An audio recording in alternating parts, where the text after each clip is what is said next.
Good morning everybody. I hope आप लोग अच्छे होंगे। आज का जो टॉपिक है वो है स्पिरिचुअलिटी एंड डिज़ायर। इन दोनों का जो को रिलेशन है वो क्या है? क्योंकि अगर आप सब कुछ बंद करें और दुनिया में जाके देखें तो हर कोई अपनी डिज़ायर के प्रति पागल हुआ पड़ा है। और चाहे वो आपके फैमिली मेम्बर हो, आपके घर वाले हों, चाहे कोई 50 साल का हो, चाहे कोई 12 साल का हो, चाहे 17 साल का हो, चाहे 70 साल का हो, 30 साल का हो, कहीं कोई भी अगर एज हम देखेंगे तो आदमी के जो डिज़ायर है वो चाहे 80 साल के हो, लास्ट मोमेंट है लाइफ का, तो भी आदमी के जो डिज़ायर है वो ख़त्म नहीं होते। और डिज़ायर को ख़त्म ही क्यों करना है, या ख़त्म होना ज़रूरी क्यों है या नहीं करना है, इन सब के ऊपर आज हम चर्चा करेंगे। तो सबसे पहले तो मैं बताना चाहता हूँ, मैं अपने जीवन के सबसे बुरे समय से गुजर रहा हूँ और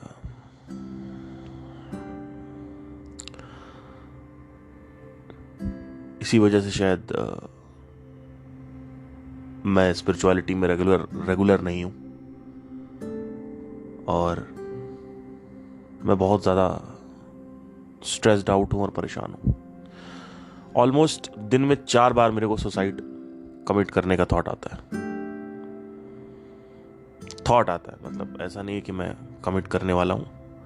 it's just that there is this thought of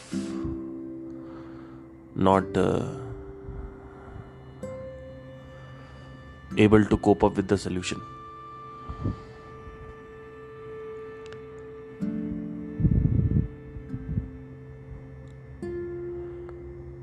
It feels almost like कि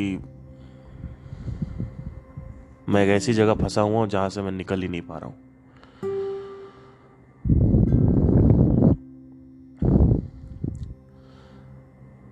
कितना भी हाथ पैर मार लूं कुछ हो ही नहीं रहा है, कुछ भी कर लूं कुछ नहीं हो रहा है, कितने भी एफर्ट्स दे दूं कुछ नहीं हो रहा है।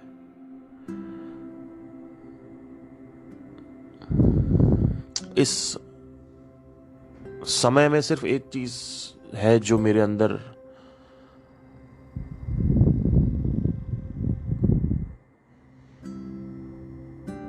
सबकॉन्शियस लेवल पे मेरे अंदर तूफान जो है वो घुसने की कोशिश तो कर रहा है, पर इतना नीचे अभी घुस नहीं पाया है, क्योंकि शायद मैंने पहले कुछ कर्म किए हैं ऐसे कुछ 7-8 साल में लास्ट, जिसकी वजह से मेरे को शैटर या तोड़ना मुश्किल हो रहा है इस वक्त को।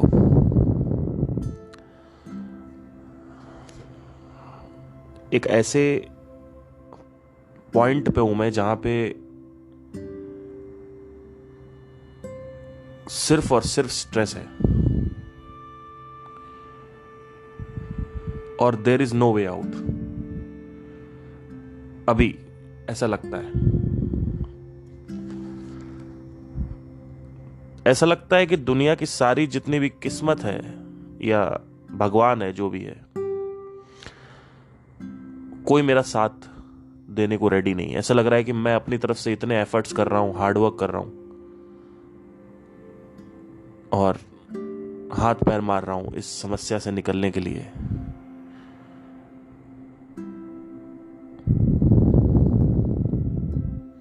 कि मैं तब भी नहीं निकल पा रहा हूं।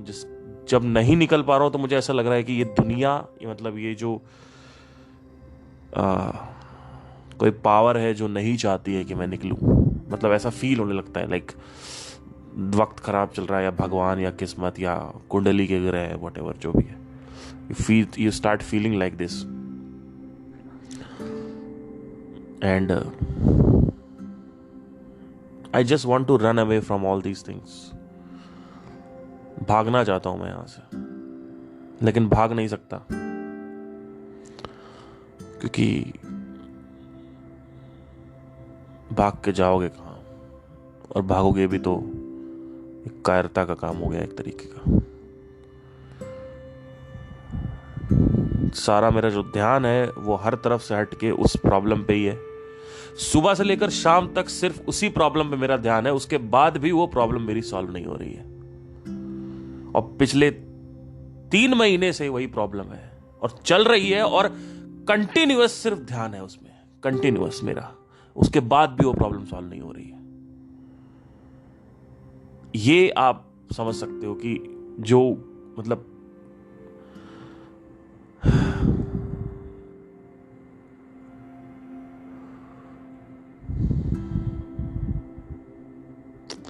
एनीवे, स्पिरिचुअलिटी और वासना में कोरिलेशन के बारे में थोड़ा समझ लेते हैं। जैसा कि आपने सुना होगा, बागेश्वर धाम करके कोई एक धीरेन्द्र शास्त्री एक बंदा है जो काफी अभी वायरल हो रहा है, और उनका काम यह है कि वो अर्जी लगवाते हैं और सामने जैसे कोई बैठता है तो उसका जो डिजायर है लेके आते हैं लोग उनके पास कि हमारा कर्जे में डूबे हुए हैं, या हमारी तबीयत खराब है, या घर में भूत पिशाच की बाधा है, या किसी के ऊपर भूत चढ़ा हुआ है, या कुछ भी है। बहुत सारे प्रॉब्लम, बेसिकली वासना लेके आते हैं लोग। तो अगर आप देखें तो एक क्रिकेट स्टेडियम में हार्डली 25,000 लोग आ पाते हैं, बट जब ये बिहार आए तो कुल मिला के 10 लाख लोग की भीड़ लग गई थी, सिर्फ और सिर्फ धीरेन्द्र शास्त्री को देखने के लिए। ठीक है, बागेश्वर धाम आपने कंट्रोवर्सी सुना होगा, सुहानी शाह वर्सेस बागेश्वर धाम भी हुआ था कि ऐसा। तो यहाँ पे ये नहीं है मेरा मकसद कि मैं बताऊं कि वो फ्रॉड है या वो जेन्युइन है, क्योंकि that is not going to take you forward. Okay, but एक मैं चीज ये जरूर कहूंगा कि अंधभक्ति जो है वो फॉलो मत करो भगवान के नाम पे। आप देखो अपनी तरफ से, टटोलो, लॉजिकल माइंड लगाओ, इमोशनल माइंड मत लगाओ। देखिए, आज मैं अगर जय श्री राम करने लगूं ना, तो वो जय श्री राम को सुन के लोग मेरे पास आएंगे। तो एक तरीके से मैं भगवान को यूज कर रहा हूं अपने बिजनेस को आगे बढ़ाने के लिए, और ये बहुत ही सही तरीका है। आप देखोगे, अगर जो बड़ी आइडेंटिटी होती है, जैसे चाहे वो हनुमान जी हो, चाहे भगवान राम हो, कुछ भी हो, आप जब इनको यूज करते हैं, आप इनका नाम चालू कर दो, तो लोग आपके पास इकट्ठा होने लगेंगे। क्योंकि चाहे वो आप बोल दो सनातन को बचाना है या पूरे देश को सनातनी करना है, कुछ भी आप कर दो, आप मतलब बस बोलते जाओ। जो लोग के बिलीफ्स हैं, जो लोग की मान्यताएं हैं, उन पर आप बात करने लगो, तो देखो लोग आपको कैसे फॉलो करते हैं। अब कहीं से मैं ये नहीं कह रहा हूं कि मैं बागेश्वर राम को एक्सपोज कर रहा हूं, बागेश्वर धाम को एक्सपोज कर रहा हूं, या धीरेन्द्र शास्त्री को, मैं ये नहीं कह रहा हूं। वो मेरा तात्पर्य ही नहीं है, वो मेरा मकसद ही नहीं है कि मैं आपको बताऊं। मैं उस तरीके का गुरु ही नहीं हूं। मेरे पास जो लोग आते हैं वो लॉजिकल लोग आते हैं, जिनका left side of the brain activated है, not the right side of the brain. जिनका right side of the brain activated है, वो एक मान्यता को आंख बंद करके अंधभक्तों की तरह मानते रहते हैं और कभी भी क्वेश्चन नहीं करते हैं। ऐसे लोगों को मैं अपने यहां नहीं बुला सकता, ना ही वो मेरे यहां आएंगे, गाली अलग देंगे, ध्यान दीजिएगा। ना ही वो जय कृष्णमूर्ति के पास जाएंगे, ना ही वो अध्यात्म क्या है वो जानने की कोशिश करेंगे। उनसे बोलोगे कि अध्यात्म क्या है ये जानो, तो वो कह देंगे कि अध्यात्म जो है वो भगवान का नाम लेना है, दिया अध्यात्म है।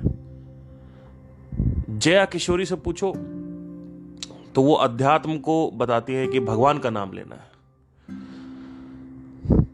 अध्यात्म और धर्म में एक बहुत बड़ा अंतर है, ये समझने की कोशिश करिए आप लोग। अध्यात्म धर्म नहीं है। और पहली चीज तो जिस धर्म को तुम मान रहे हो वो धर्म जो है, धर्म का मतलब होता है प्रोटोकॉल्स। जैसे कि फॉर एग्जाम्पल शेर को हिरन का खाने का धर्म है, वैसे ही घास को हिरन को घास खाने का धर्म है। और जब वो घास हिरन के पेट में जाएगी तो जिस तरीके से पचती है उसको धर्म बोलते हैं। और हिरन जब शेर के पेट में जाता है तो वो पचता है, वो भी धर्म है। धर्म मतलब होता है rules and regulations of the universe, not a particular religion. You need to understand this, that this is my functionality. धर्म मतलब क्या? एक घास की फंक्शनैलिटी को धर्म बोलते हैं। एक पेड़ को फंक्शनैलिटी है। पेड़ क्या है? एक पेड़ है, उसकी फंक्शनैलिटी क्या है? कुछ मल्टीपर्पज फंक्शनैलिटी, उसमें से एक फंक्शनैलिटी है O2 या CO2 का ट्रांजैक्शन करना। ये एक धर्म है, इसको धर्म बोलते हैं। तो मेरा धर्म क्या है? जब बोलते हैं ना ये मेरा धर्म है, वो मेरा फंक्शनैलिटी है। कर्तव्य अलग चीज है, धर्म अलग चीज है। तो अध्यात्म जो है, मैं कई बार ये जाके देखा, ये जो नए नए अभी धार्मिक गुरु जो फेमस हो रहे हैं, जया किशोरी हो गए, धीरेन्द्र शास्त्री हो गए, तो इनको जब मैंने जाके देखा तो मुझे ऐसा समझ में आया कि ये बात यहाँ पे ये नहीं है कि बागेश्वर धाम में फ्रॉड हो रहा है या नहीं हो रहा है, या जया किशोरी की बातें जेन्युइन है या नहीं है। मैं वहां बात ही नहीं कर रहा, क्योंकि देखिए बात करने का कोई फायदा नहीं है। अगर मैंने बोल दिया होते हैं तो लोग खुश हो जाएंगे, कुछ लोग खुश हो जाएंगे, कुछ लोग निराश हो जाएंगे। और अगर मैंने बोल दिया कि फ्रॉड है तो कुछ लोग निराश हो जाएंगे, कुछ लोग खुश हो जाएंगे। दोनों ही केसेस में तुम्हारी जिंदगी में, तुम्हारे जीवन में कोई परिवर्तन नहीं है। यह सिर्फ एक एंटरटेनमेंट है। इससे अच्छा है कि जाके कोई हॉलीवुड मूवी डाउनलोड करो और नेटफ्लिक्स खोल लो, उससे अच्छा कुछ देख लो बैठे बैठे। ट्रू डिटेक्टिव सीजन 1 देखो, अगर आपको मर्डर और स्पाई और केसेस देखना पसंद है और इंग्लिश सीरीज पसंद है तो मैं बहुत बड़ा मूवी फैनेटिक हूँ। मुझे हमेशा से मूवीज पसंद आती हैं और मैं बॉलीवुड नहीं देखता, क्योंकि मुझे उनका स्टैंडर्ड लगता ही नहीं है कहीं। मुझे लगता है कि ये लोग अच्छा बनाते थे पर अब नहीं बनाते हैं। बीच बीच में कुछ मूवीज आ जाती हैं, जैसे लास्ट ईयर कुछ कबीर सिंह मुझे सही लगी थी, कुछ 3 साल 4 साल पहले। उससे पहले एक मूवी आई थी, कुछ भूल गया मैं, राजशेखर, क्या नाम है उसका, राजकुमार की एक मूवी आई थी, जिसमें जो साउथ की रिमेक थी, जिसमें लड़की किडनैप हो जाती है कुछ ऐसा। वो भी मूवी सही थी। बाहुबली मुझे सही लगी। तो मैं बॉलीवुड ज्यादा हॉलीवुड देखता हूँ। तो अगर आप मेरे सर सजेशन चाहते हो मूवीज का, तो और स्पेशली आप हॉलीवुड देखते हो, तो आप मेरे से पूछ सकते हो कि हॉलीवुड की मूवी कौन सी देखें या सीरीज कौन सी देखें। जिसमें से एक अच्छा सीजन मुझे लगा, अभी रिसेंटली ही मैंने देखा है, वो है ट्रू डिटेक्टिव सीजन 1। तो अगर आप अपनी जिंदगी में टाइम पास करना चाहते हैं तो वो भी जाके आप देख सकते हैं। तो बात यहाँ पे ये नहीं है कि कौन सत्य बोल रहा है, कौन झूठ बोल रहा है ना। पर जितना मैं सुनता हूं दूर दूर से, जहां तक मुझे लगता है कि एक तरफ है धर्म गुरु और एक तरफ है आध्यात्मिक गुरु। आध्यात्मिक गुरु और धर्म गुरु के जो दोनों के फॉलोअर हैं, धर्म गुरु जो है उनके जो फॉलोअर होते हैं वो इमोशनल होते हैं। अगर आप ध्यान से देखोगे बागेश्वर धाम के कमेंट के नीचे, तो हर आदमी जय श्री राम बोल रहा है। ये नहीं बोल रहा जय धीरेन्द्र शास्त्री, आदमी बोल रहा है जय श्री राम, क्योंकि वो वहां पे आया ही है because he loves Ram, he is attached with Ram. और वहां पे वो सुनना चाहते ही नहीं है और वो सुन भी नहीं पाएंगे कि हकीकत है क्या। समझने की कोशिश करो। किसी भी emotional right side of the brain dominant व्यक्ति को कभी भी सत्य के साथ रूबरू नहीं कराना होता है। समझने की कोशिश करो। आप बोलोगे ये सत्य है, तुरंत वहां पे वो, चाहे तुम कितने भी तथ्य दिखा दो, फैक्ट्स दिखा दो, कुछ भी तुम साबित कर दो, वो तुरंत बोलेंगे कि, तुरंत वो एनिमी बन जाएंगे, शत्रु बन जाएंगे और तुमसे लड़ाई झगड़ा मार काट करने लगेंगे तुम्हारे साथ। अच्छा, इन सब केसेस में भगवान को कोई मतलब नहीं है। अगर आप ध्यान से देखो, ये बड़ी रोचक स्थिति है कि हनुमान जी को या भगवानों को यूज किया जाता है बहुत सारे कामों में। जैसे कोई बिजनेस खड़ा कर रहा है, कोई हनुमान जी को कर रहा है, कोई कुछ हो रहा है, कुछ भी हो रहा है, भगवान को कोई मतलब नहीं। बलात्कार हो रहा, भगवान को कोई मतलब नहीं है। मर्डर हो रहा, भगवान को कोई मतलब नहीं है। कोई आपस में लड़ाई कर रहे हैं, वो कह रहे हैं एक भगवान है, वो कह रहे हैं 33 करोड़ भगवान है, भगवान को कोई मतलब नहीं है। ठीक है। न्यूक्लियर वॉर हो रहा, भगवान कोई मतलब नहीं। पॉल्यूशन हो रहा, भगवान कोई मतलब नहीं। दुनिया खत्म हो गई, भगवान कोई मतलब नहीं है। ध्यान दीजिएगा। आप देखिए, आप एक तरफ जो बातें करते हो उसमें क्या बातें होती हैं कि भगवान सब कुछ देख रहा है, यहां तक सही है। लेकिन वो जो लाइन कही गई है वहां पे ये नहीं कहा गया है कि तुम भगवान की कठपुतली हो और भगवान तुमको चला रहा है। क्या भगवान के पास इतना काम है क्या? भगवान देख रहा है, ये बात सच है, ये सत्य है। लेकिन भगवान चला रहा है और हर आदमी को चला रहा है, ये कोई जरूरी नहीं है। क्योंकि कुछ भी हो रहा है, आज तो भगवान के नाम पे बिजनेस खड़े करे जा रहे हैं और कई लोग इसका फायदा उठाते हैं, क्योंकि उनको पता है कि इस देश की जो जनता है वो इमोशनल है। अभी एक यूट्यूबर है, वो सनातन सनातन सनातन करता रहता है और रोस्ट करता है, कॉमेडी वीडियो बनाता है, बहुत सारे, है ना।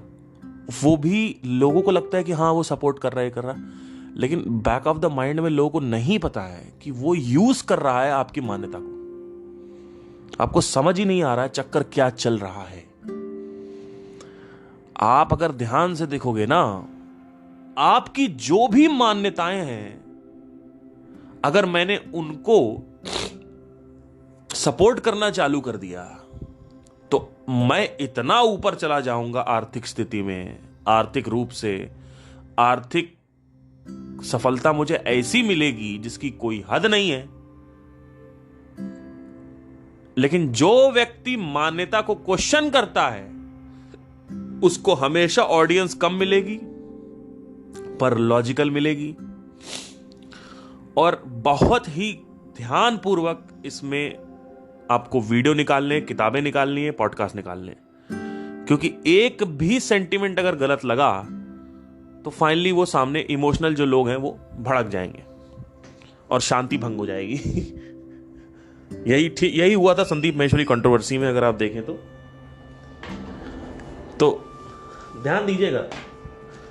तो आज का जो पॉडकास्ट है उसमें मैंने पिछले कुछ दिनों में मैंने काफी कुछ सीखा, क्योंकि कई लोग बोल रहे थे कि ये देखिए जाके, तो मैंने काफी वीडियोस देखे बागेश्वर धाम के और बाकी और भी जो है लोग हैं उनके, मैंने वीडियोस देखना चालू किया। तो मुझे जो मैंने सीखा वो मैं बता रहा हूँ। तो ये मैंने कुछ एक ऐसी चीज सीखी है कि आप किसी की मान्यता को, जो सबसे क्रूर मान्यता है, जो सबसे कठोर मान्यता है, वो है भगवान की मान्यता। उस मान्यता को बोलना चालू कर दो, आप एक बहुत बड़े अमीर आदमी बन जाओगे। Having said that, I am not telling कि बागेश्वर धाम को मैं एक्सपोज कर रहा हूं या सत्य है या जेन्युइन है, मेरे को कोई मतलब नहीं है उससे, और ना ही मैं इस पर कभी टिप्पणी दूंगा, क्योंकि लॉजिकल आदमी को कुछ समझाने की जरूरत है नहीं और इमोशनल आदमी को समझना नहीं है। ठीक है, तो ये दोनों ही कैटेगरी जो है, इसमें कुछ समझाने और बोलने की जरूरत नहीं है। और जो लोग आके मेरे से पूछते हैं, उनसे बड़ा मनोरंजक इंसान मैंने कभी जिंदगी में नहीं देखा। तो ये सब सवाल मेरे से मत पूछिएगा कि ये बता दो वो बता दो, इससे कोई फर्क नहीं पड़ता। क्योंकि देखिए, जो करना है वो करो, जो फालतू के चीज़ें हैं उसमें चक्करों में मत पड़ो, क्योंकि ये तुम्हें अपनी ज़िंदगी में कहीं नहीं लेके जाएंगी। तुम्हारा काम है सेल्फ ग्रोथ, तुम्हारा काम है माइंड ग्रोथ। तुम शरीर से रिलेटेड बात करो, माइंड से रिलेटेड बात करो, दुनिया से रिलेटेड बात करो। दुनिया में ये नहीं कि 9/11 क्यों हुआ, वो सब एक अलग टॉपिक है, वो मैं नहीं बात कर सकता। और स्पेशली रिलीजन को लेके एक बहुत ही सेंसिटिव टॉपिक है इस देश में। इसमें घुसना ही एक बहुत ही सेंसिटिविटी का काम है। बिकॉज मैं बस इतना बता सकता हूं आपको, एक ही चीज कह के मैं हट जाऊंगा। There are two kinds of people, left side of the brainy, right side of the brainy. The right brainy people, you cannot make them anything logically understandable। आप उनको लॉजिकली नहीं समझा सकते हो। फिर मैं बोलता हूं, आप उनको नहीं समझा सकते हो, चाहे तुम पूरे के पूरे फैक्ट्स लेके चले आओ, साक्षात्कार भगवान सामने प्रकट हो जाएं, वो नहीं समझेंगे।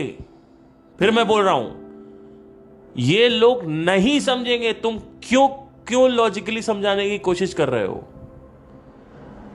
तुम जब इमोशनल व्यक्ति को समझाते हो तो तुम लॉजिकली समझाते हो, ये देखो इसका पीछे का लॉजिक क्या है, और तुमको लगता है वो समझेंगे। नहीं, इमोशनल व्यक्ति को दो चीजें समझाती हैं, वक्त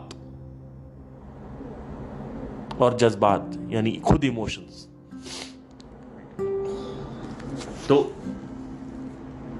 और ये सिर्फ भगवान के केस में नहीं है कि आप सोचोगे ये तो रिलीजन के केस नहीं, ये सिर्फ religion, it's not just about religion. एक आदमी कुछ मान बैठा है तो दो टाइप के लोग होते हैं जो मानते हैं। पर्सन ए जो मान बैठा है वो लॉजिकल साइड से भी सोच रहा है, तो पर्सन ए की तो मान्यता तुम चेंज कर दोगे। लेकिन पर्सन बी जो right side of the brainy है, उसकी मान्यता तुम चेंज नहीं कर सकते, क्योंकि वो लॉजिकली नहीं सोचता है। जब आप लॉजिकली बात करते हो तो वहां पे कुछ 4-5 चीजें आ जाती हैं। बिकॉज, नंबर 1 ये वर्ड जो है because, number 2 why, number 3 question mark, ठीक है, और number 4 this is the scientific reason, और द वर्ड रीजन। सो ये कुछ 4-5 वर्ड्स होते हैं, जैसे वाई, बिकॉज, रीजन, क्वेश्चन। ये कुछ 4-5 वर्ड्स होते हैं जो left side of the brainy की पहचान है। Right side of the brainy जो होता है, जो इमोशनली सोचता है, और 80% जो जनता है वो ऐसे ही सोचती है इस देश की। फॉर एग्जाम्पल, जैसे कि लेट्स से आपको किस्मत के बारे में समझाना है, तो आप क्या करोगे? आप बैठोगे, आपकी गर्लफ्रेंड है, वो किस्मत में बहुत मानती है, आपने कहा चलो मैं इसको लॉजिकली समझाता हूं, किस्मत नहीं होती। तो क्यों नहीं होती है? Why, again the word why came.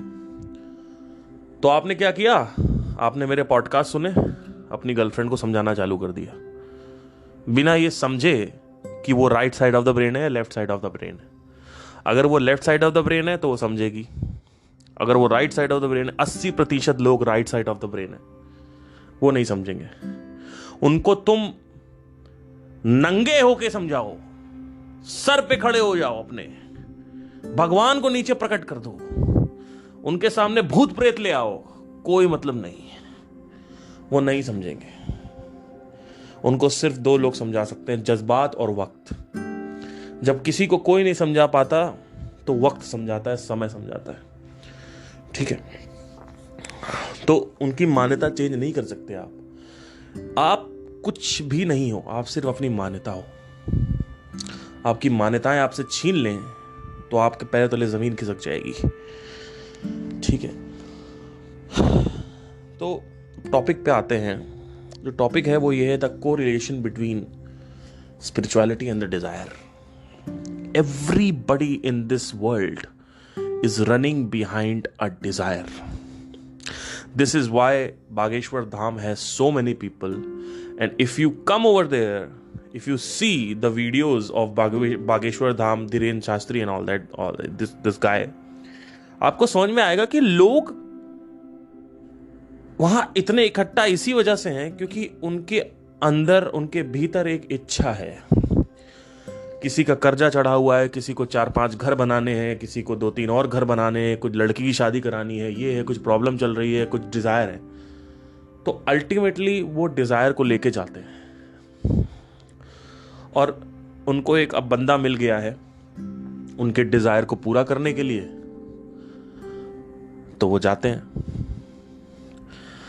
तो अल्टीमेटली आप अगर देखोगे इस पूरे के पूरे फिनोमेना में, आपको ये समझ में आएगा कि everything is desire in this world.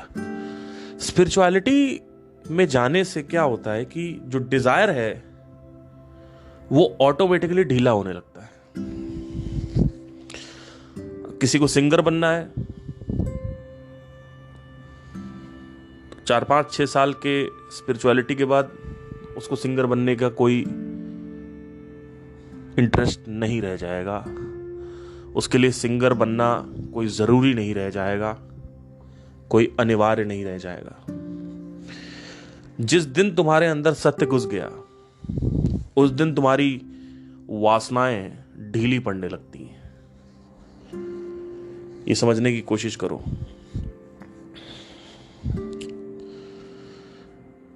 अब इसका जो पूरा जो प्रोसेस है, यानी जो left side of the brain mechanism है, वो क्या है?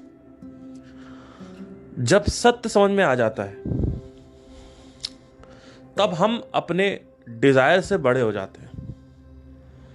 अभी हम चीटी हैं और हमारी जो डिजायर्स हैं, हमारी जो वासनाएं हैं, जो हमारी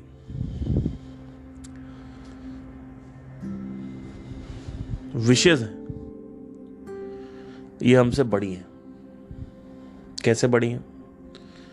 आप चीटी हो और आपका डिजायर हाथी है, वही तो है। आप क्या हो? आप अभी आप एक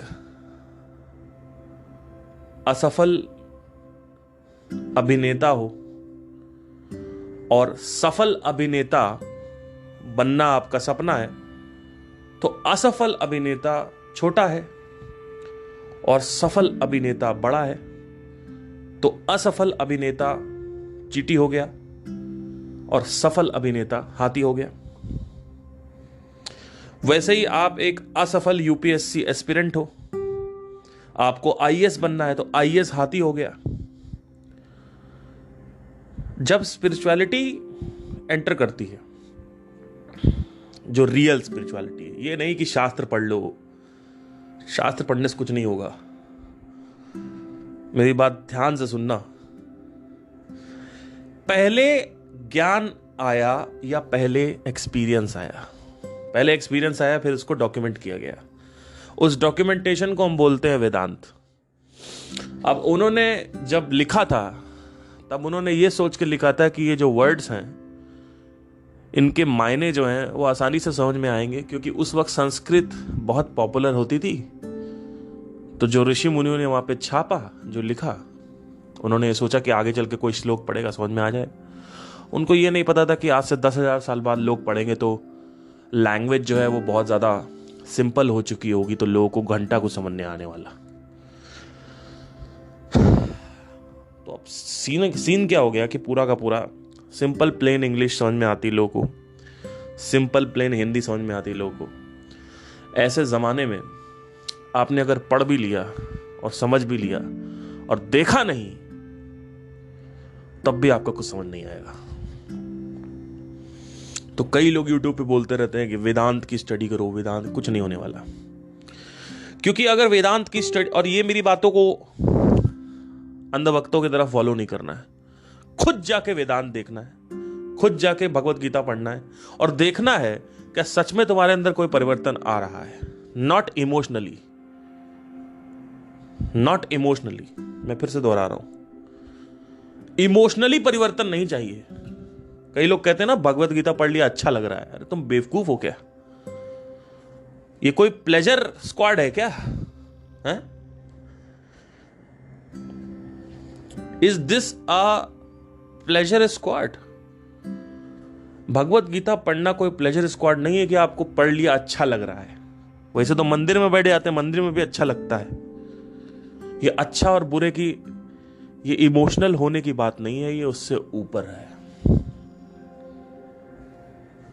भगवत गीता इसलिए पढ़ना है जिससे आपको मन की प्रकृति के बारे में कुछ जानने को मिल सके। आप एज अ कॉन्शियसनेस क्या हो, आपका रोल क्या है इस जगत में, और ब्रह्मांड और आप में क्या कोरिलेशन है, वो जानने को मिल सके, यानी आत्मज्ञान मिल सके। तो वो है भगवत गीता, नॉट कि अच्छा लग रहा है।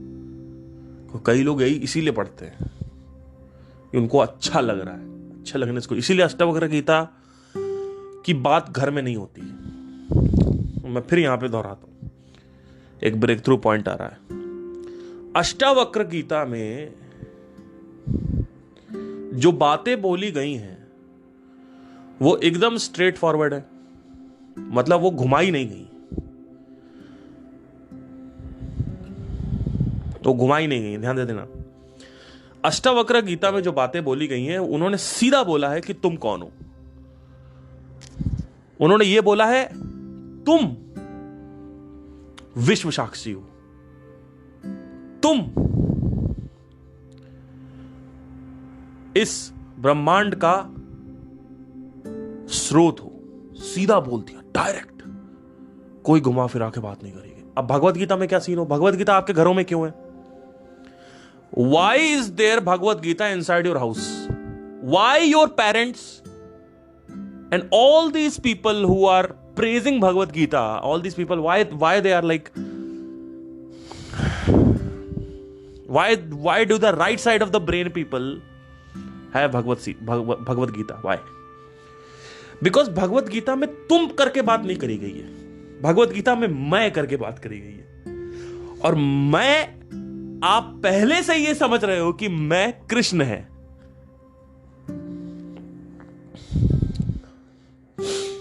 जब वो बोल रहे हैं मेरी शरण में आओ, तो लोग पता है क्या सोचते हैं? जाओ मंदिर में जाओ, नाच गाना करो, हरे राम हरे कृष्णा करो, और उसके बाद वापस चले आओ, फिर वही लड़ाई झगड़ा रोड पे मारपीट करो, और उसके बाद एक दूसरे से जलो, ईर्ष्या करो, कोई कुछ बोल दे तो उसको गाली गलौज दो, उसके बाद फिर शाम को मंदिर चले जाओ, फिर हरे राम हरे कृष्णा करो, फिर नाचो गाओ, फिर वापस आ जाओ। जब वहां पे बोला जा रहा है कि मैं, मेरी बात हो रही है, कृष्ण कह रहे हैं कि मैं कौन हूं, तो वहां पे बहुत सारे स्टैंड पॉइंट्स हैं। वहां पे जो पढ़ेगा, जो कृष्ण को मानता है, वो कहेगा कृष्ण अपनी बात कर रहे हैं। और जो कुछ 2-3% लोग जानते हैं कि वो मैं एक्चुअली क्या है, तो वो देखेंगे, उस एंगल से देखेंगे, ठीक है। फिर कोई और तीसरा आ जाएगा, उसको कुछ और समझ में आएगा, वो तीसरे एंगल से देखेगा।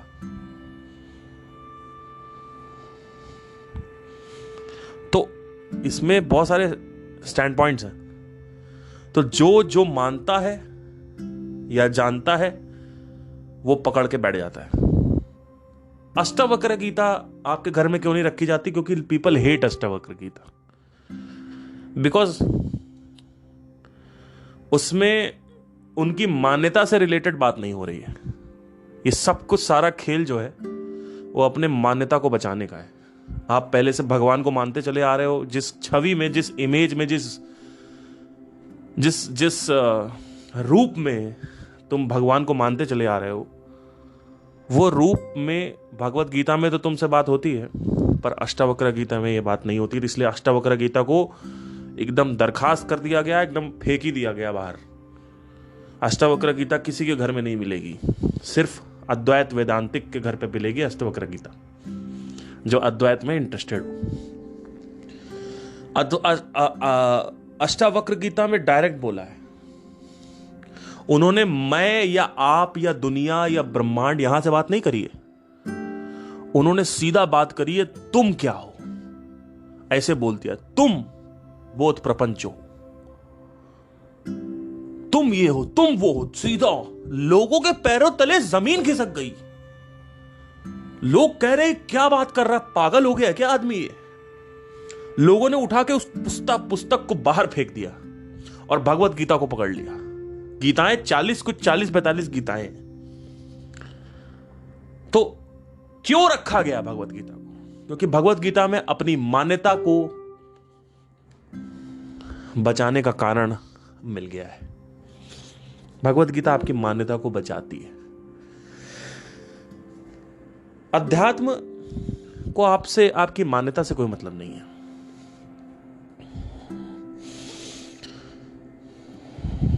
मैं बहुत दिनों पहले की बात है, जब मैं शुरुआत कर रहा था 2016 में, तो 2017 में मैं कोई YouTube पे बहुत फेमस है, उनके मेडिटेशन सेंटर पे गया, क्योंकि मुझे कुंडलिनी से रिलेटेड कुछ सवाल पूछने थे, और वो सवाल की वजह से मैंने उनका पूरा का पूरा कोर्स सब्सक्राइब किया। 6,000 रुपये लगे मुझे उस मेडिटेशन में अटेंड करने में, और 6,000 रुपये मेरे फ्लाइट में लगे थे। तो मेरे पास टोटल 14-15 हज़ार रुपये। मैं कॉलेज में पढ़ता था, उस वक्त मैं सिंगिंग क्लासेस देता था, तो मेरे पास 14-15 हज़ार रुपये स्पेयर में पड़ा हुआ था। तो मैंने कहा ठीक है, 3,500 रुपये की फ़्लाइट हो जाएगी, और मिल ही रही थी। तो मैंगलोर से मैंने फ़्लाइट पकड़ी और मुंबई में लैंड किया। मुंबई में फाइनली उनका अटेंड किया, और जब वहाँ सवाल पूछा तो कोई सवाल का जवाब ही नहीं मिला। फिर वहाँ से वापस आया मैं। वहाँ से वापस बाइक मेरी खड़ी थी, अपाची बाइक थी, एयरपोर्ट पे। फिर एयरपोर्ट से मैं वापस आया मणिपाल अपने कॉलेज में। I was in 2nd-3rd year.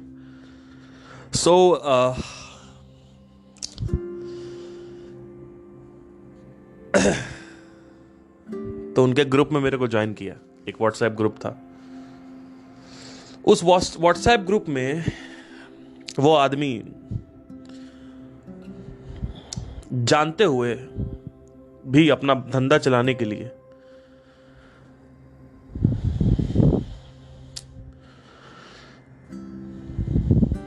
एक औरत आई उस ग्रुप में, और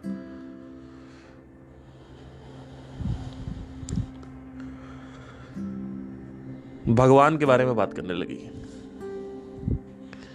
और फिर ये भी जवाब देने लगे कि अपने ईस्ट को पूजो और ये वो। तो मैंने अपने अंदर से एक क्वेश्चन किया, और मैंने ग्रुप में भी डाला। मैंने कहा एक बात बताइए मुझे आप लोग। उस ग्रुप में ऑलमोस्ट 50-60 लोग थे। मैंने कहा कि ये धर्म का ग्रुप है या फिर ये अध्यात्म का ग्रुप है? मुझे आप सिंपल एक चीज बता दीजिए। क्योंकि अगर ये धर्म का ग्रुप है, तो अध्यात्म और धर्म में कुछ तो डिफरेंस होना चाहिए ना। उस वक्त मेरे को इतनी सेंस थी कि कुछ तो डिफरेंस होगा, कि अगर मुझे यही करना था तो मैं अपने मम्मी पापा के साथ मंदिर जा सकता हूं, और वहां पे पूजा कर सकता हूं, घर में हवन करा सकता हूं। उससे शांति बनी रहेगी, मन में शांति आएगी, डर नहीं लगेगा, अकेलापन खत्म हो जाएगा। वो भी कर सकता था मैं। जब मुझे यही करना था, मैंने सीधा लिखा, मैंने ग्रुप में सीधा लिखा, मैंने कहा जब यही करना था तो आपको तो खुद शर्म आनी चाहिए। मैंने उनसे लिखा, मैंने ग्रुप के एडमिन को लिखा, जिनके पास मैं गया था मेडिटेशन करने। मैंने उनको खुद लिखा, मैंने कहा आपको यार शर्म आनी चाहिए सर, कि आपको सत्य जानते हुए भी इन लोग को सत्य नहीं बताना, क्योंकि आपको पता है कि ये लोग सत्य नहीं सुनना चाहते।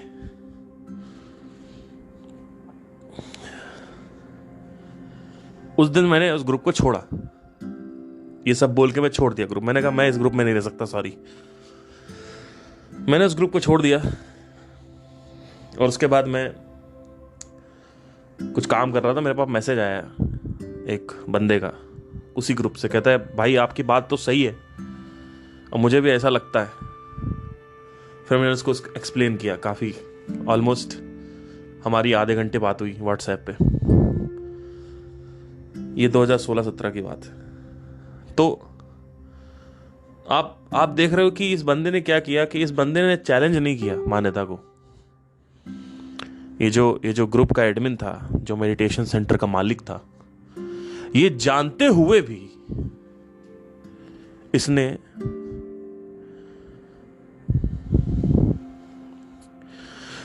अपने सब्सक्राइबर्स को ये बताया ही नहीं कि असत्य क्या है और सत्य क्या है।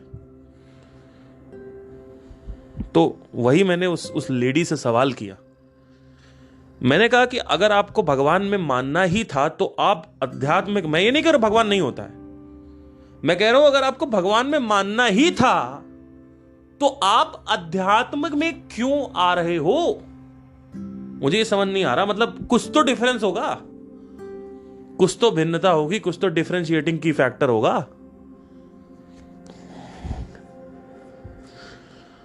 तो उस औरत ने मेरे को जवाब दिया कि अगर तुम ये नहीं मानते हो कि भगवान नहीं होते और तुम ये कहते हो कि अहम ब्रह्मस्मि, तो तुम बहुत अपने आप को ईगोइस्टिक समझ रहे हो और ये खुद पर ईगो है। ऐसे बोला, मुझे आज भी उसकी लाइन याद है। बोलती है ये खुद पर ईगो है कि अगर तुम ये नहीं मानते हो कि भगवान होते हैं या नहीं होते और ये कहते हो, वो भी ऊपर से तुम ये कह रहे हो कि तुम खुद भगवान हो, ये खुद पर ईगो है। उसने मेरे को बोला। तो 2017 में ही मैं जान चुका था कि सत्य क्या है और असत्य क्या है। देखिए, ये मैं नहीं बोल रहा हूं, क्योंकि आप में से कई सब्सक्राइबर रिलीजियस भी होंगे, तो वो सोच रहे होंगे अरे यार ये मेरे मान्यता को क्वेश्चन कर रहा है। मैं ये नहीं कर रहा, मैं बस ये कह रहा हूं, मेरा सिंपल सा ये कहने का मतलब है, मकसद है कि आपकी किताबों में ही लिखा हुआ है कि मैं हर जगह हूं, यानी भगवान हर जगह है, कण कण में मौजूद है, हर कण में व्याप्त है। जैसे एक माला में सफेद जो धागा होता है वो पिरोता है मोतियों को, तो वो सफेद माला मैं हूं। और जो मोती बना हुआ है उसका जो मटेरियल कंपोजिशन है वो भी उस धागे से ही निकला है। तो एक तरफ आप बोलते हो कि मैं सब जगह व्याप्त हूं, दूसरी तरफ आप कहते हो कि मैं भगवान नहीं हूं, तो आप तो अपनी बात से कॉन्ट्राडिक्ट कर रहे हो, है ना? गलत बोला या सही बोला? तो अब कई लोग ये मानते हैं कि हम भगवान नहीं हैं। बिल्कुल सही है, आप भगवान नहीं हैं। जिस नजर से तुम भगवान को देखते हो उस नजर से तुम भगवान नहीं हो। मतलब क्या? तुम्हारे हिसाब से भगवान का मतलब होता है पावर, क्योंकि अगर पावर हटा दें तो भगवान क्या है? भगवान तो इंसान बन गया। तुमने सिर्फ और सिर्फ पावर को पूजा है शुरू से। तुम पावर के सामने झुकते हो, तुम्हें पावर चाहिए। तुम्हारी जो तुम्हारे अंदर शरीर में गुदगुदी उठती है ना, जो मजा आता है तुम्हें, जो आनंद आता है, वो पावर देख के आता है। तुम्हारे अंदर सिर्फ शक्ति की वासना है, पावर की वासना, ताकत की वासना है। अगर हम ताकत हटा दें, महादेव को अगर देखोगे, उन्होंने तीसरी आंख खोली और पूरा ब्रह्मांड मर गया। पावर। उनके जटा से गंगा बहती है। पावर। सोचो किसी के जटा से गंगा बह रही हो, माय गॉड, कितना बलशाली होगा वो। 10,000 घोड़ों को उठा लेता था वो भीम। 10,000 हाथियों की शक्ति थी उसके अंदर, भीम के अंदर। मजा आ रहा है। बागेश्वर धाम के पास जाओ, वो क्या करते हैं, वो आपके मन को पढ़ लेते हैं और पहले ही बता देंगे कि कहां पे क्या रखा आपके घर में। आहा, मजा आ रहा, मजा आ रहा। 10 लाख लोग इकट्ठा हो गए बिहार में, 10 लाख लोग इकट्ठा हो गए हर जगह, कहीं भी उनका दरबार लगता 50 लाख लोग इकट्ठा हो रहे हैं, 20 लाख लोग इकट्ठा हो रहे हैं। तुम सब पावर को पूछते हो। जिसके पास पावर है वो तुम्हारा भगवान है, लेकिन एक्चुअली में इंसान भी भगवान ही है, बट उसके पास पावर नहीं है। क्योंकि उसके पास पावर नहीं है, इस वजह से तुम उसको तुच्छ प्राणी समझते हो और तुम एंटी अहम ब्रह्मस्मि हो। तुम कहते हो कि अहम ब्रह्म नहीं होता, जबकि लिखा तुम्हारे ही शास्त्रों में है, लेकिन तुम नहीं मानते। तुम्हारे ही शास्त्र तुम्हें कहते हैं, लेकिन तुम नहीं मानते। क्यों? क्योंकि तुमको यह लगता है भगवान का जो तुम्हारी प्री रिक्विजिट डेफिनेशन है भगवान की, उसके हिसाब से भगवान जो होते हैं उसमें तुम फिट नहीं बैठ रहे हो, तो हम तुम्हें भगवान नहीं मानेंगे। समझने की कोशिश करो, इस जगत को थोड़ा सा ध्यान से देखो, इस दुनिया को देखो। ये दुनिया और मतलबी होती जा रही है, क्रूएल होती जा रही है, हिंसात्मक होती जा रही है, क्रूर होती जा रही है, दयाहीन होती जा रही है, निर्दयी होती जा रही है, बच्चलन होती जा रही है। और रिलीजन यानी जो भगवान की पूजा है वो दिन प्रतिदिन बढ़ती जा रही है। दिए बढ़ते चले जा रहे हैं। आज 2 दिए थे, कल 3 दिए हो गए, पूरी की पूरी थाली हो गई दियों की। मंदिर और सजाए जा रहे हैं, गिरजाघर सजाए जा रहे हैं, मस्जिद में और चादरें डाली जा रही हैं, और लोग नमाज पढ़ रहे हैं, और लोग कर रहे हैं, लेकिन क्या हो रहा है? और हिंसात्मक होता जा रहा है आदमी, और ज्यादा निर्दयी होता जा रहा है आदमी, और ज्यादा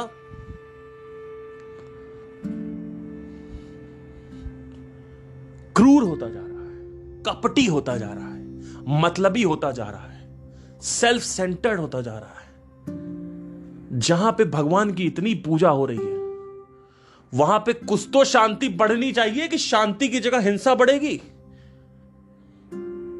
क्या हिंसा बढ़ेगी या शांति बढ़ेगी जहां पूजा ज्यादा हो रही है? और रोज पूजा बढ़ती जा रही है। मत सोचो पूजा नहीं बढ़ रही, लोग और पूज रहे हैं, क्योंकि लोग परेशान हैं तो उनको टेम्परेरी एस्केप मिलता है जब वो पूछते हैं। तो इस वजह से बढ़ता चला जा रहा है, ये बढ़ता चला जा रहा है और बढ़ता चला जा रहा है। और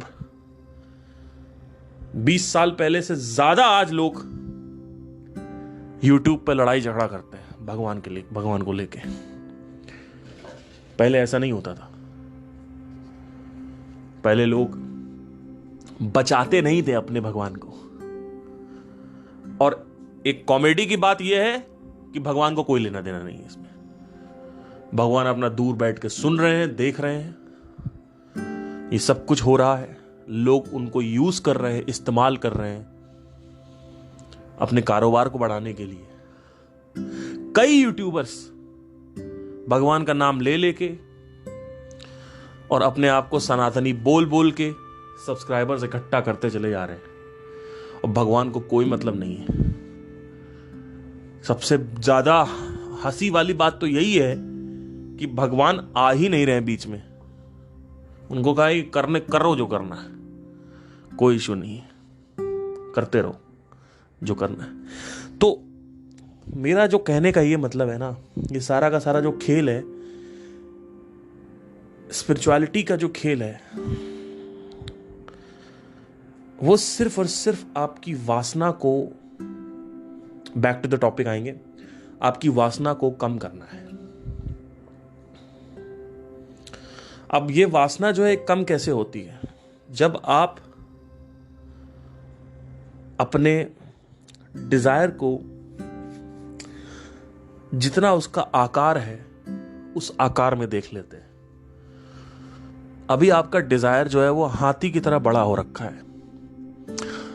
असल में, वास्तविकता में इन रियलिटी उसका जो साइज है वो एक चींटी के बराबर है।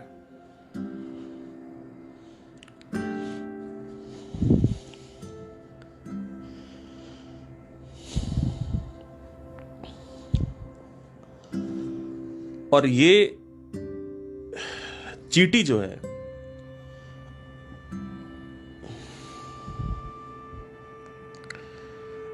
ये आपके घर के बाहर रहे तो ज्यादा सही है। देखिए, आप एक झोपड़ी इमेजिन करिए, सब लोग अभी आंखें बंद करके।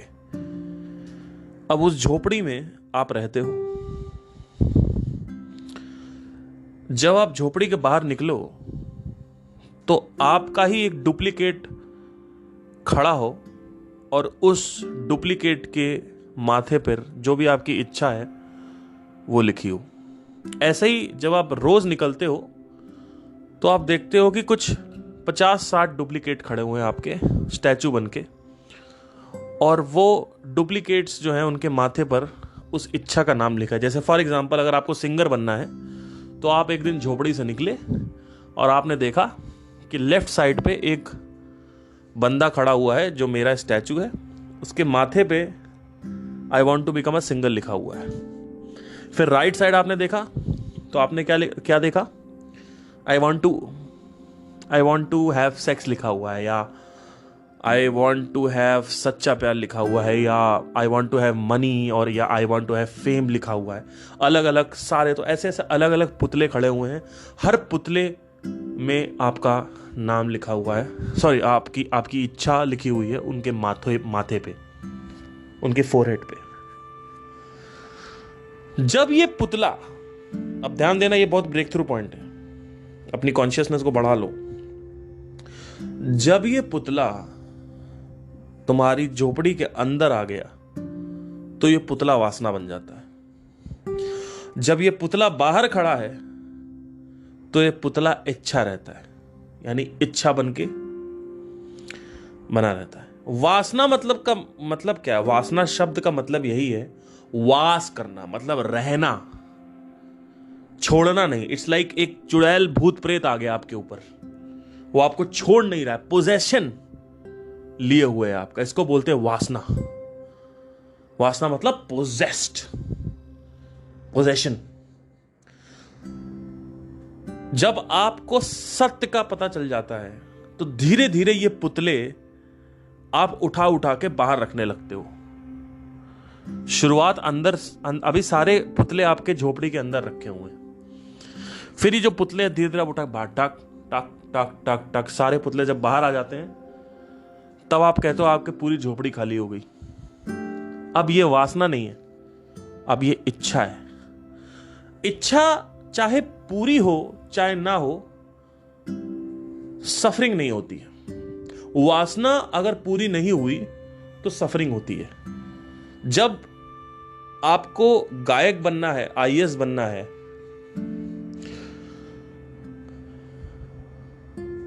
अगर आपको आईएएस बनना है और आप नहीं बने तो सफरिंग नहीं होती है, बशर्त है कि पुतला बाहर खड़ा है। अगर पुतला अंदर है यानी वासना है, किस चीज की? अपने डिजायर्स की पूर्ति की। और डिजायर्स इन कैटेगरी में ही घूम रहे होते हैं: यश, समृद्धि, पद, प्रतिष्ठा, सम्मान, धन, जमीन, जोरू, देह, मोह, ये सब इच्छा है। ये सब क्या है? वासना है। तो ये पुतले सब बाहर खड़े होने चाहिए। अब पुतले बाहर कैसे खड़े होंगे? पुतले बाहर खड़े होने का मतलब यह है कि you don't have any compulsion on your desire. You have the desire, but even if it is not becoming fulfilled, it's okay. Now there are certain desires जिनका fulfillment होना जरूरी भी है, और चाहे आप चाहो चाहे ना चाहो, जैसे पैसा, सर्वाइवल, नौकरी, एक इनकम सोर्स, साथ ही साथ money management, time management, specially money management, जहां पे आप बाहर इमोशनल, क्योंकि ये दुनिया क्या कर रही है, आपको रोज इमोशनल करती है एक कार खरीदने में। आपके पास बजट नहीं है, आप कर्ज में डूब जाओगे, लेकिन आपको रोज इमोशनल करेगी बाइक खरीदने में, कार खरीदने में। ठीक है, तो आपका बजट है 5 लाख की कार का, लेकिन आपने 50 लाख की कार खरीद ली, 20 लाख की कार खरीद ली। वो कैसे? इमोशनल होके, क्योंकि ये दुनिया तो भाई वासना ग्रसित है। ये जो अवासना वाली बातें हैं वो सिर्फ मेरे से निकल के आएंगी, इसलिए मेरे पॉडकास्ट सुनना जरूरी है। रोज 1 घंटे अगर आप सत्य के साथ रहते हैं, चाहे मेरा हो चाहे किसी और का हो, वो आपकी चॉइस है, लेकिन अध्यात्म के साथ रोज 1 घंटा टाइम बिताना जरूरी इसी वजह से है कि पॉडकास्ट अगर आप सुन रहे हो मेरे या किसी और के, तो आप देखोगे कि आपका जो ये दुनिया है ये आपके ऊपर हावी नहीं होगी जल्दी, क्योंकि आपका जो टॉप ऑफ द माइंड है वहां पे जब आप मेरी बातें सुनते हो तो मेरी बातें टॉप ऑफ द माइंड पे आ जाती, और एक्शंस जो होते हैं वो टॉप ऑफ द माइंड पे क्या बैठा है आपके, उससे होते हैं। अगर वो बॉटम ऑफ द माइंड में है तो जरूरी नहीं है कि उससे एक्शन होगा। ठीक है, so top of the mind जो है, यानी top of the mind awareness में, जैसे आपने कोई मेरी बात सुनी, अब ये पॉडकास्ट खत्म होगा, अब मेरी बातें आपके कुछ 2-3 घंटे के लिए, 4 घंटे के लिए, जब तक आप बाहर दुनिया से इंटरेक्ट नहीं करते हो, मेरी बातें आपके ऊपर सरफेस हो जाएंगी। मजा आ गया, अब आपका माइंडसेट चेंज हो गया। जब तक आप इंटरेक्ट नहीं कर रहे हो किसी झूठ से, या कहीं आप चले नहीं गए, फिर कल आप आओगे वापस मेरे को सुनोगे, फिर आपका पूरा दिन वापस उस सोच में ग्रसित हो जाएगा जो मेरी सोच है। तो यही सोच चाहिए इस कलयुग में जीने के लिए। अगर आप इस जीवन में आगे बढ़ना चाहते हो और अपना जीवन अच्छा करना चाहते हो, तो सब पुतले बाहर खड़े होने चाहिए, पुतले अंदर नहीं आने चाहिए। उसको वासना बोलते हैं। धीरे धीरे ये पुतले अपने आप, जैसे जैसे तुम्हारी सोच गहरी होती जाएगी, आत्मज्ञान की साधना करना है जिससे आत्मज्ञान फर्दर सबकॉन्शियस के अंदर डाल सके। करते करते आपकी एक दिन सोच ही हो जाएगी पूरी ऐसी, फिर आपको किसी की जरूरत नहीं होगी लंबे समय तक। आपकी ऑब्जर्वेशन वैसी हो जाएगी। तो ये 2 चीजें बहुत जरूरी है, एक तो ऑब्जर्वेशन एंड क्वेश्चनिंग, और दूसरा आपका the control over the desire. इसीलिए बोलते desire the root cause of suffering, desire the root cause of suffering, ये इसीलिए बोलते हैं। ये जितने भी लोग ये बागेश्वर धाम ये सब जहां जाते हैं, इतने डिजायर्स हैं इनके, मतलब वही इनकी सफरिंग का कारण बनते हैं। उनको लगता है उनकी सफरिंग किसी और वजह से हो रही है, नहीं, आपकी सफरिंग आपके डिजायर की वजह से हो रही है। तुम छोड़ ही नहीं पा, मुट्ठी खोल दो मुट्ठी खोलो भैया, जाने दो। क्यों जाने दे रहे हम, कैसे जाने दे, बस यही तो प्रॉब्लम है कि तुम मुट्ठी खोल इसलिए नहीं रहे हो क्योंकि तुम अज्ञान में हो। जिस दिन तुम्हें तुम्हारी वास्तविकता का पता चल गया, तुम्हें यह पता चल गया कि तुम हाथी हो और मेरी वासना जो है वो चींटी है। अभी हाथी जो है वो वासना है तुम्हारी, और चींटी तुम्हारा अस्तित्व चींटी है। लेकिन तुम्हारा अस्तित्व एक्चुअली में ये पूरा का पूरा ब्रह्मांड जो है वो तुम्हें समाया हुआ है। तो ये सब छोटी मोटी चीजें जो हैं, मौत के बारे में तुम्हें जब पता चलता है, जब मृत्यु को तुम रोज देखते हो, रोज मरते हो, तुम रोज 1 घंटे के लिए मर जाओ, मतलब पता है क्या होता है इसका? ये ओशो बोलते थे, रोज 1 घंटे के लिए मर जाओ, बहुत बड़ी बात है। 1 घंटे के लिए अगर तुम रोज मर गए ना भाई साहब, तुम्हारा जीवन जो है वो अलग दिशा में चला जाएगा। अब सवाल आता है कि जब सब कुछ छोड़ देंगे,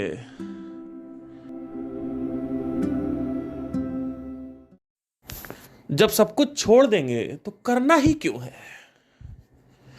मैंने आपसे क्या बात बोली? मैं आपसे ये नहीं कह रहा हूं कि अपने डिजायर को छोड़ दो। मैंने आपसे ये कहा है कि बाहर रखो डिजायर को, दरवाजे के बाहर रखो, झोपड़ी के अंदर मत आने दो। तुमने हर चीज अपने घर के अंदर बैठा रखी है, तुम्हारे सर के ऊपर भूत चढ़ा हुआ है, पगलाहा, जैसे पगलाहा घूम रहे हो तुम। जैसे पगलाहा होता है वैसे तुम घूमते रहते हो, तुम्हारे ऊपर प्रेत चढ़ा हुआ है इस समय। तुम्हें ये बनना है, वो बनना है, ये बनना है, पद प्रतिष्ठा, सम्मान, समृद्धि, पैसा, मोह, माया तुम्हारे अंदर घूम रही है। तुम्हें सम्मान चाहिए, क्या करोगे? मरने वाले हो। और किसका सम्मान? कौन हो तुम? अरे तुम्हें सम्मान की जरूरत है? अपना अस्तित्व देखा है तुमने कभी कि तुम वाकई में हो क्या? क्या करोगे इस सम्मान का तुम कि मुझे सोसाइटी में सम्मान चाहिए? अरे मिले तो ठीक, नहीं मिले तो ठीक, मिले ही मिले ये प्रॉब्लम है, नहीं मिले तो ठीक, मिले तो ठीक ये सही है। और वैसे भी जब तुम्हें सत्य पता चल जाता है तो तुम्हारी कोई रिस्पेक्ट नहीं करेगा, स्पेशली तुम्हारे घर वाले, रिश्तेदार, तुम्हारे दोस्त, क्योंकि ये सब एक मान्यता को मान के चल रहे हैं। और जब तुम्हें सत्य पता चलता है तो सारी मान्यताएं हिल जाती हैं, पैरों तले जमीन खिसक जाती है, पागल हो जाओगे। याद रखना ये चीज। तो रोज 1 घंटे मरो, मतलब क्या? लेट इट गो, छोड़ दो, जाने दो। अब सवाल आता है कि कैसे जाने दें? डिजायर्स को कॉन्शियसली नहीं खत्म किया जाता कभी भी, चाहे आप आत्मज्ञान ले रहे हो, चाहे भगवत गीता पढ़ रहे हो, चाहे मेडिटेशन कर रहे हो, कुछ भी कर रहे हो, शास्त्र पढ़ रहे हो, ध्यान लगा रहे हो, कुछ भी कर रहे हो, कुछ भी तुम कर रहे हो, मेरी बात ध्यान से सुनना। डिजायर्स को खत्म करने का सिर्फ और सिर्फ एक तरीका है, और वो तरीका ये नहीं है कि मुझे ये नहीं करना है क्योंकि पार्थ ने बोला है, और मैं आध्यात्मिक हूं तो मुझे ये नहीं करना, मुझे सिंगर नहीं बनना है, मुझे ये नहीं करना, मुझे वो नहीं करना, मुझे पैसा नहीं चाहिए, मुझे फेम नहीं चाहिए, मुझे जो कुछ भी तुम्हारी वासनाएं हैं पहले तुम कर लो, बन जाओ। जब बन गए तो उसका लेवल मत बढ़ाओ। अब लेवल ना बढ़ाने का मतलब क्या होता है?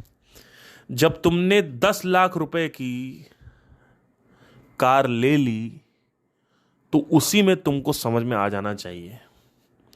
तुमको फिर 15 लाख की कार का डिजायर, या 20 लाख, 25 लाख, 30 लाख, 50 लाख, 1 करोड़, 10 करोड़ ये नहीं करना है। तो लेवल 1 या लेवल 2 पे समझ लो, 10 लाख की खरीदो, फिर 30 लाख की खरीद लो बाद में, इतने में समझ में आ जाना चाहिए। नहीं नहीं नहीं, 10 लाख लेंगे, 30 लाख लेंगे, फिर 50 लाख लेंगे, फिर लग्जरी कार लेंगे, ऑडी लेंगे, फिर BMW लेंगे, फिर रोल्स रॉयस लेंगे, फिर प्राइवेट जेट लेंगे। नो, लेवल 1 या लेवल 2 पे समझ में आ जाना चाहिए, क्योंकि अब डिजायर की पूर्ति हो गई ना भाई। अल्टीमेटली तुमको 4 पहिया चाहिए थी, अब 4 पहिया लेवल 1 लेवल 2 की ले ली। अब तुमको 4 पहिया, चाहे तुम 10 करोड़ की लो, होगी वो भी 4 पहिया, ठीक है। ऐसा ही 2 व्हीलर के साथ है, 1 लाख 1.5 लाख की बाइक ले लो। अब तुमको सुपर बाइक चाहिए तो फिर इसका कोई एंड नहीं है, ठीक है। ऐसे ही देख लो कि गेमिंग में क्या है, लैपटॉप में क्या है, करते रहो करते रहो। जैसे मैं कोई सिंगर बना नहीं हूं, मैं कोई प्लेबैक सिंगर नहीं, मैं कोई अरिजीत सिंह के लेवल पे नहीं हूं, लेकिन हां मेरे कुछ डिजायर थे, जैसे कि मुझे अपने गाने को कुछ लोगों के सामने प्रेजेंट करना है, तो वो मेरे डिजायर पूरे हो चुके जब मेरे 50,000 सब्सक्राइबर हो गए थे। तो मैं रोज गाने निकालता था, हफ्ते में 2 गाने मेरे आते ही आते थे, तो वहां से मेरा डिजायर की पूर्ति हो गई। अब मुझे ये कहूंगी कि भैया मुझे तो बॉलीवुड में जाना है, वहां से गाना रिलीज करना है, फिर अरिजीत सिंह के लेवल पे गाना गाना है, खत्म। मेरे को कॉन्सर्ट्स करना था, स्टेज शोज करने थे, तो मैं बहुत स्टेज शोज कर चुका हूं। अब मुझे वेम्बली नहीं जाना है, अरिजीत सिंह की तरह शोज नहीं करने। मैं कर चुका हूं शोज।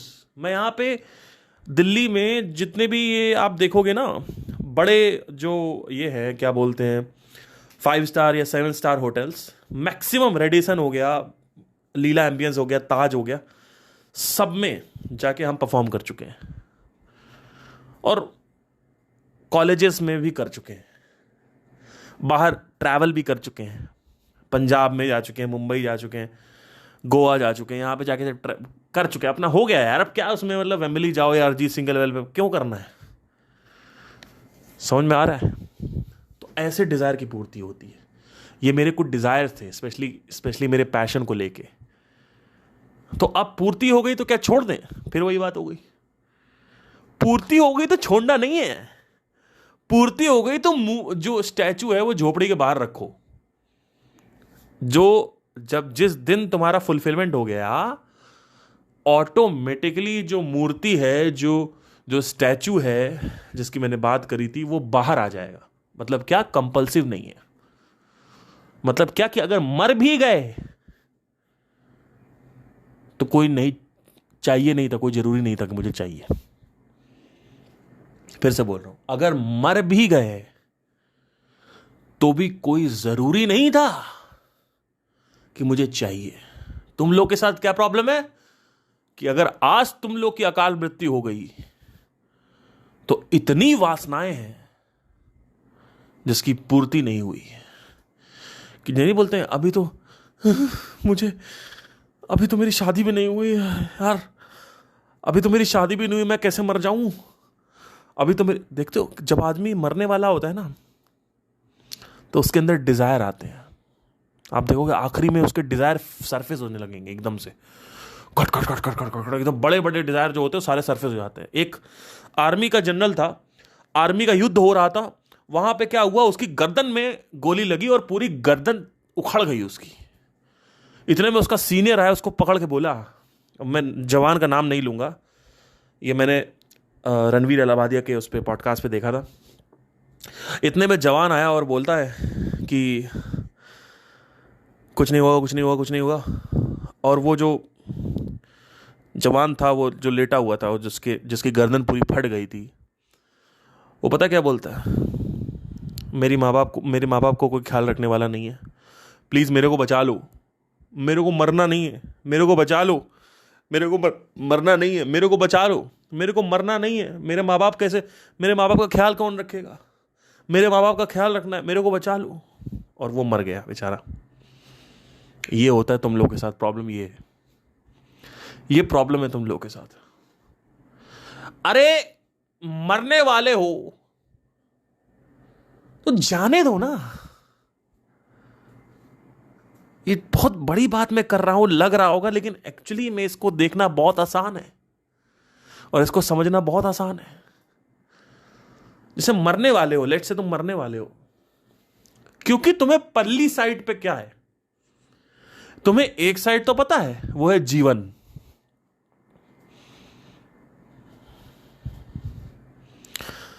जीवन का साइड तुम्हें पता है, लेकिन पल्ली साइड यानी अपोजिट साइड यानी मृत्यु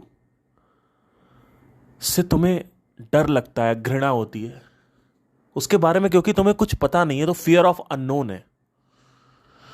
अगर तुमने जीवन का 5 साल भी ये जानने में लगा दिया कि मृत्यु क्या है,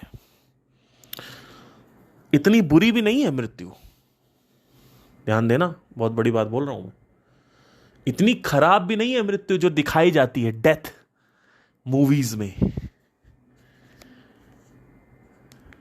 जीवन और मृत्यु दोनों धागे से जुड़े हुए हैं, दो एक ही सिक्के के दो पहलू हैं। तुम्हें पल्ली साइड क्या है ये पता नहीं है, इस वजह से तुम्हें नहीं मरना है। और सबसे बड़ी चीज, तुम्हें अपने डिजायर्स की पूर्ति करनी है। तुम्हें पता है, तुम्हें अपने शरीर से मतलब नहीं है, तुम्हें यह मतलब है कि मेरे माँ बाप का क्या होगा, तुम्हें यह मतलब है कि मैं शादी करना चाहता था, तुम्हें यह मतलब है कि मैं कुछ बड़ा करना चाहता था लाइफ में। अभी तो मैंने दुनिया भी नहीं देखी है, अभी तो मैंने विश्व भ्रमण भी नहीं किया है, अभी तो मैंने भारत तक नहीं देखा, अभी मुझे लद्दाख जाना है। क्या करेगा लद्दाख जाके तू? लद्दाख जाके भी तुमको देखने वाले तो वैसे भी नहीं थे, सोचने ही वाले थे। छोड़ पाओगे लद्दाख जाना? छोड़ पाओगे मनाली जाना? छोड़ पाओगे शादी करना? छोड़ पाओगे मां बाप का ख्याल? क्या तुम्हें पता भी है कितने मां बाप आए, कितने मां बाप गए? क्या तुम्हें पता है ये चीज? क्या तुम्हें पता है कितने बच्चे हुए, कितने बच्चे नहीं थे, या पता नहीं क्या क्या हो रखा, तुम्हें पता भी है?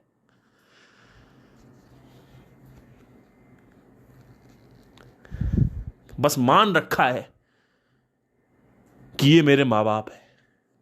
अरे कोई किसी का मां बाप नहीं है, वो प्लेजर ले रहे थे और तुम पैदा हो गए, वो मजे मार रहे थे और तुम पैदा हो गए।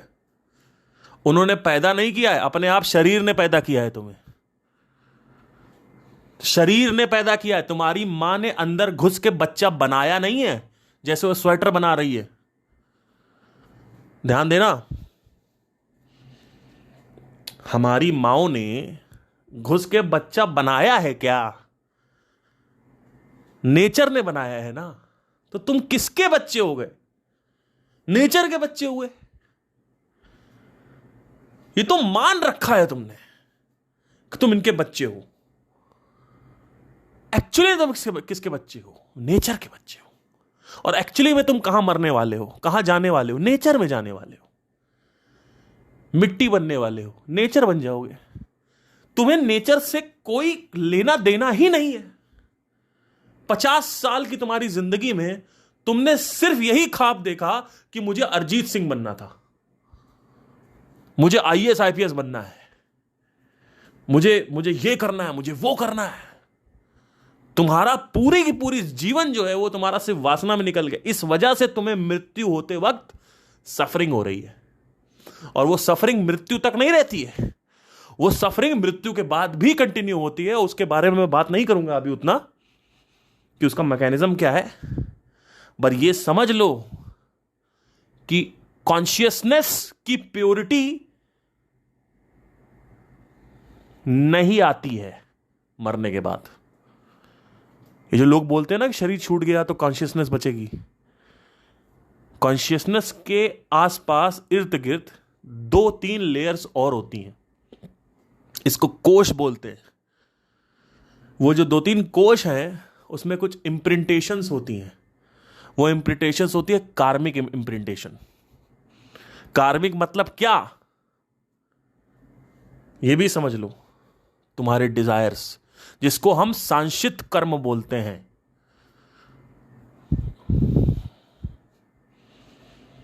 वो इंप्रिंटेड होते हैं। लेकिन अगर किसी जीवात्मा ने अपने इंप्रिंटेशन को बाहर रख दिया झोपड़ी के, तो वो इंप्रिंटेशन उसको परेशान नहीं करेंगे। अब मैं एक कहानी बताऊंगा, फिर मैं इसको एंड करता हूं। ये सच कहानी है, मैंने खुद अपनी आंखों से इसको देखा है। कई लोग इसको मानेंगे नहीं और मानना भी नहीं चाहिए, पर इसको जाने देना अपने अंदर।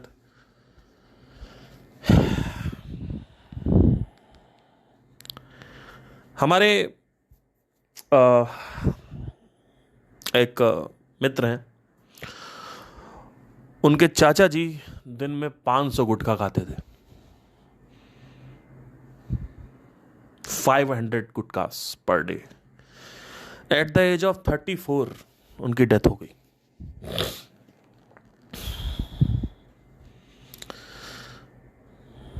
कुछ 2-3 दिन में ऐसा हुआ कुछ जिसको सुन लेने लायक है।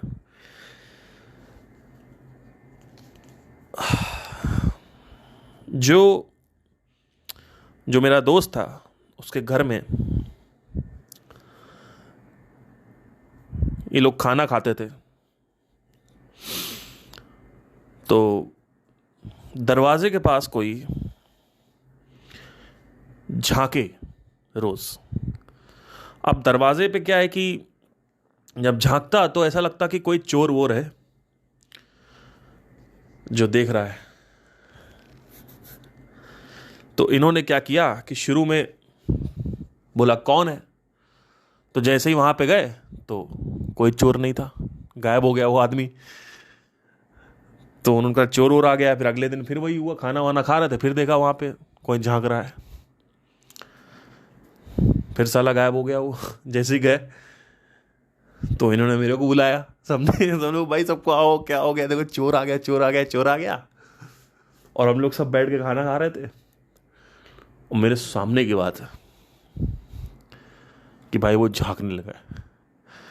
और it was like a dark, very dark person, yet you can not see it from very. देखो जिस जिस दरवाजे वो खड़ा होता है वहां से देखते हुए ऐसा लगता है कोई है, बट शक्ल नहीं दिख रही, भी हाथ पैर दिख रहा है।